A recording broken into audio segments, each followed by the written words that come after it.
शुभ दिन सम्पूर्णमा। आज म कक्षा 3 को भाइ बहिनीहरूलाई कविता पढाउन गइरहेको छु। कविताको शीर्षक रहेको छ हामी बालक र यो कविताको लेखक हुनुहुन्छ कवि प्राध्यापक डाक्टर रामचन्द्र लम्साल। आज भाइ बहिनीहरूलाई हामी बालक भन्ने कविता म पढाएर पनि सुनाउँछु र तपाईहरुले मेरो पछि पढ्नुहोस्। र त्यसै गरी आज म यो कविताले के भन्न खोजेको छ यो कविताको बारेमा पनि थोरै बयान गर्न जान्छु। सम्पूर्ण भाइ बहिनीहरू एकदम ध्यान दिएर सुन्नुहोला र सबैजनाले मेरो पछि पनि पढ्नुहोला। आज सुरु गरौँ। हामी बालक साना छौं भविष्यका ढोका, कहिल्यै पनि हामी दिन्नौ कसैलाई धोका। हाम्रो सानो टाउकाले देश निर्माण गर्छ, हाम्रा साना आँखामा संसार नै अटाउँछ। हाम्रो तोते बोलीले संसारलाई बोलाउँछ, हाम्रा साना हात सधैँ काममा नै अघि सर्छ।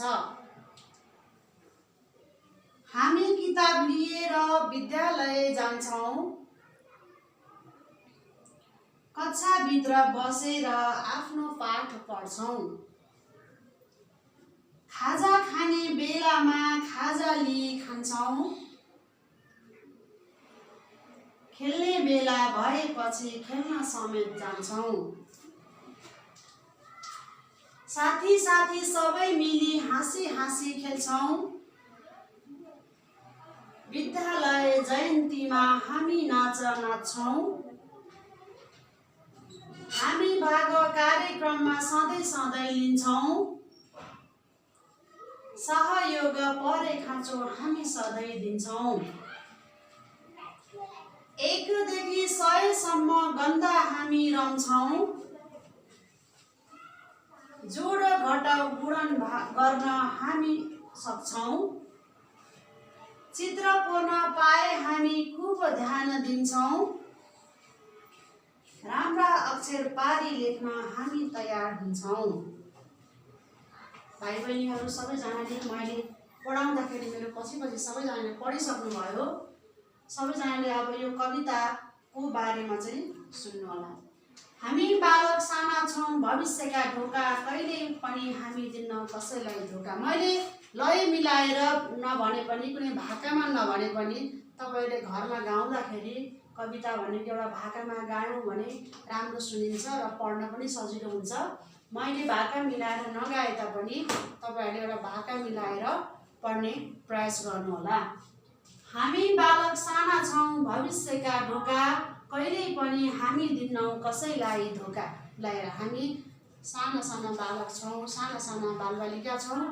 हामी के हौं त एउटा सुनौलो भविष्य को एउटा ढोका हौं। भविष्यमा चाहिँ हामी ठुलो मान्छे बनेर एउटा देशलाई चलाउन सक्ने सक्षम मान्छे बन्न सक्छौं। कहिल्यै पनि हामी दिन्नौ कसैलाई धोका। हामी के हौं त कसैलाई पनि नराम्रो नगर्ने र कसैलाई धोका दिन हामी चाहन्नौ, छल कपट गर्न सक्दैनौ है। हाम्रो सानो टाउकाले देश निर्माण गर्छ, हाम्रा साना आँखामा संसार नै अटाउँछ। हाम्रो तोते बोलीले संसारलाई बोलाउँछ, हाम्रा साना हात सधैँ काममा नै अघि सर्छ। यसको अर्थ के हुन्छ भने भाइ बहिनीहरू, हामी जति साना छौं, हामी अहिले साना छौं, साना बालबालिका छौं, यसले चाहिँ पछि गएर के गर्न सक्नुपर्छ त एउटा देशको विकास गर्न, देशलाई चाहिँ एकदम विकास गरेर उचाइमा पुर्याउन, देशमा भएका सम्पूर्ण मानिसहरूले चाहिँ सुख भोग गर्न सक्न पाउनुपर्छ। हाम्रा साना आँखामा संसार नै अटाउँछ। हाम्रा आँखा साना भए पनि के गर्छन् त संसार अटाउने छन्। हाम्रो तोते बोलीलाई संसार बोलाउँछ, हाम्रा साना हात सधैँ काममा नै अघि सर्छ। हाम्रो अहिले तोते बोली छन्, तोते बोलीले के गर्ला पछि के गर्छ त भन्दा संसारलाई बोलाउन सक्छ। ठुलो भएपछि हाम्रा साना हात सधैँ काममा अघि सर्छ। यी हात अहिले साना छन् तर पछि के गर्न सक्छन् त ठुला काम गर्नलाई अघि सर्छ। हामी किताब लिएर विद्यालय जान्छौँ। अहिले हामी आफ्नो झोलामा किताब बोकेर विद्यालय जान्छौँ। कक्षाभित्र बसेर आफ्नो पाठ पढ्छौँ। हामी आफ्नो शिक्षक शिक्षिकाहरूसँग कक्षाभित्रमा बसेर आफ्ना पाठहरू चाहिँ पढेर धेरै विद्या आर्जन गर्न सक्छौँ। खाजा खाने बेलामा खाजा खान्छौँ। खेल्ने बेला भएपछि खेल्न समेत जान्छौँ। विद्यालय एउटा पढ्ने मात्र ठाउँ नभएर त्यहाँ हामीले हरेक कार्यहरू सिक्न सक्छौँ, हरेक कुराहरू गर्न सक्छौँ। त्यसैले एउटा त्यहाँ गएर हामी साना साना भाइ बहिनीहरू आफ्ना साथीहरूसँग मिली खेल्छौँ, आफ्नो साथीहरूसँग खानेकुराहरू सेयर गरेर खान्छौँ। त्यसैले हामी एउटा विद्यालय गएपछि हामीले धेरै कुराहरू सिक्न सक्छौँ। साथै साथै सबै मिली हाँसी हाँसी खेल्छौँ। विद्यालय जयन्तीमा हामी नाच्छौँ। विद्यालयमा धेरै साथीहरू हुन्छन्। आफ्ना केटा साथीहरू हुन सक्छन्, केटी साथीहरू हुन सक्छन्। सबैसँग हामी के गर्न सक्छौँ? मिलेर खेल्न सक्छौँ। र हाम्रो विद्यालय तपाईँहरू भन्नुहुन्छ नि अभिभावक दिवस, प्यारेन्ट्स डे, त्यो प्यारेन्ट्स डेमा चाहिँ हामी के गर्न सक्छौँ त? नाच्न सक्छौँ, कुनै एक्टिङहरू गर्न सक्छौँ, हरेक कार्यमा सहभागी, प्रतियोगिताको लागि सहभागी हुन पनि सक्छौँ। हामी भाग कार्यक्रममा सधैँ सधैँ लिन्छौँ। सहयोग पर्ने खाँचो हामी सधैँ दिन्छौँ। हामी सधैँको कार्यक्रमहरूमा जस्तै हाम्रो स्कुलमा पनि क्विज हुन्छ। शुक्रबार हाम्रो स्कुलमा अतिरिक्त क्रियाकलापहरू हुन्छन्, हरेक खेल्ने कुराहरू हुन्छन्। त्यसले गर्दाखेरि हाम्रो शारीरिक विकास पनि हुने काम गर्छ र बौद्धिक विकासहरू क्विजहरू पनि हामीले खेल्न सक्छौँ। त्यस्तोको लागि पनि हामी के गर्छौँ त? सहयोग पर्ने खाँचो हामी सबैलाई दिन्छौँ। र हामीले चाहिँ जो अप्ठ्यारोमा परेका छन्, जो असहयोगी छन्, हातहरू छन्, तिनीहरूलाई पनि हामी के गर्न सक्छौँ त? सहयोग गर्न सक्छौँ। 1 देखि 100 सम्म समय भएछ। 1 देखि 100 सम्म गन्दा हामी रहन्छौँ। जोड घटाउ गुणन भाग गर्न हामी सक्छौँ। ल, सानसानो भाइ बहिनीहरू चाहिँ हामी नर्सरी कक्षादेखि पढेका हुन्छौँ। जुन हामीले त्यहाँ पढ्दाखेरि के गरेका हुन्छौँ? 1 2 3 4 भनेर हामी 100 सम्म गनेर पढ्छौँ। त्यस्तै गरी जोड घटाउ अनि गुणन भाग हामी शिक्षकको माध्यमबाट पनि सिक्न सक्छौँ। चित्र कोर्न पाए हामी खुब ध्यान दिन्छौँ। राम्रा अक्षर पारी लेख्न हामी तयार हुन्छौँ। त भाइ बहिनीहरू कस्तो रमाइलो छ। सबैजनाले एकचोटि हेर्नुहोस्। चित्र कोर्न पाए हामी खुब ध्यान दिन्छौँ। राम्रा अक्षर पारी लेख्न हामी तयार हुन्छौँ। यो त भाइ बहिनीहरूलाई यो लाइन त खुब मन पर्यो होला है। मेरो विचार सबैजनालाई यो लाइन चाहिँ मन पर्यो। किनभने तपाईँहरू चित्र कोर्न अनि कलर गर्न पाउनुभयो भने एकदम खुसी हुनुहुन्छ होइन। त्यसैले तपाईँहरूलाई चाहिँ खुसी बनाउनको लागि हामी बेला बेलामा के पनि गर्छौँ त? चित्रहरू ड्र गर्नको लागि अनि रङ भर्नको लागि भनेर दिन्छौँ। राम्रा अक्षर पारी लेख्न हामी तयार हुन्छौँ र हामी के गर्न सक्छौँ? राम्रा अक्षरहरू तयार गरी लेख्न पनि सक्छौँ। र भाइ बहिनीहरू सबैजनाले यो कविता बुझिसक्नुभयो होला। आशा छ सबैजनाले बुझिसक्नुभयो।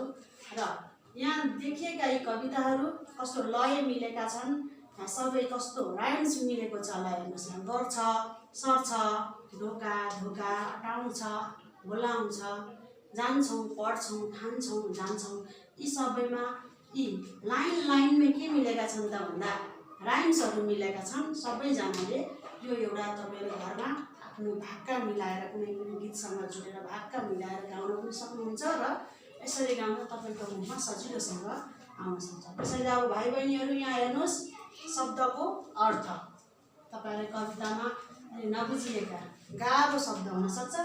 यो कवितामा चाहिँ जुन गाह्रो शब्द छ, यो शब्दको अर्थमा चाहिँ खोजेर त्यसलाई भन्न खोजेको कुराहरू पनि बुझ्नु होला। त्यस्तै गरी मैले शब्दको अर्थ पनि दिएको छु। जुन भविष्य पछि आउने समय, धोका छल कपट, निर्माण बनाउने काम, खाजा दिउँसोको थोरै आहार, जयन्ती जन्मदिन, खाँचो आवश्यकता। यसरी तपाईँहरूलाई कवितामा अप्ठ्यारो गाह्रो शब्दहरू चाहिँ शब्दको अर्थमा खोजेर बुझ्न पनि सक्नुहुन्छ। त्यसै गरी विद्यार्थी भाइ बहिनीहरू अब हामी किताबतिर जाउँ। किताबमा तपाईहरुले यो कविता पढिसकेपछि यहाँ देख्न सक्नुहुन्छ अभ्यास छ यहाँनिर हो। तपाईले यसरी अभ्यास पनि यहाँ हेर्नुस् पेज नम्बर 11 मा। यहाँ चाहिँ तपाईहरुलाई दिएको छ शब्द भण्डार भनेर दिएको छ। यहाँ शब्द भण्डार पनि हेर्न सक्नुहुन्छ। तलका शब्दहरुको मिल्दो अर्थ छानी जोडा मिलाऊ। यहाँ भनिएको छ यसरी जोडा मिलाउन सक्नुहुन्छ तपाईहरुले। अब बालक, तोते बोली, विद्यालय, खाजा, धोका यी शब्दहरुको अर्थ चाहिँ तपाईहरुले यता खोजेर यता जुन तपाईले अर्को कलम छ यो कलममा खोजेर चाहिँ गर्न सक्नुहुन्छ। जस्तै बालक बच्चा, तोते बोली बाल बोली, विद्यालय पाठशाला, खाजा थोरै आहार, धोका झुटो। यसरी तपाईहरुले यहाँ दिएको शब्दहरुको अर्थ दायाँपट्टि छ यो हेरेर गर्न पनि सक्नुहुन्छ। अनि तलको शब्दहरुको अर्थ मैले अगाडि यहाँ दिइसकेको छु। यहाँ तपाईहरुले हेर्न सक्नुहुन्छ। यो अप्ठ्यारा शब्दहरु चाहिँ यही छन्। यही खोजेर किताबमै खोजेर तपाईहरुले लेख्न सक्नुहुन्छ। र अरु त्यस्तै गरी बोध र अभिव्यक्ति भन्ने पनि यो तपाईहरुले उच्चारण हिज्जे यो चाहिँ कपीमा लेखिरहनु परेन, किताबमा चाहिँ पढ्नु होला। बोध र अभिव्यक्ति चाहिँ तपाईहरुले सजिलो छ। यो पनि शब्द छानेर यो खाली ठाउँमा भर्ने। तपाईहरुलाई आजको गृह कार्य भनेको 1, 2 र 4 आज मात्रै नभएर तपाईहरुलाई अब जुन हामीले असाइनमेन्टमा सरहरुले दिनुहुन्छ त्यो अनुसार चाहिँ यो कविता बुझेर गर्नु होला। अनि त्यसै गरी भाइ बहिनीहरु आशा छ सबैजनाले यो पढेर बुझिसक्नु भयो र कक्षा 3 का भाइ बहिनीहरु राम्रोसँग बुझेर पढ्नुस्, कवितालाई हालेर गाउनुस् र दिएको चाहिँ पाठ अभ्यास चाहिँ आफ्नो कापीमा गर्नु होला। हस्त धन्यवाद।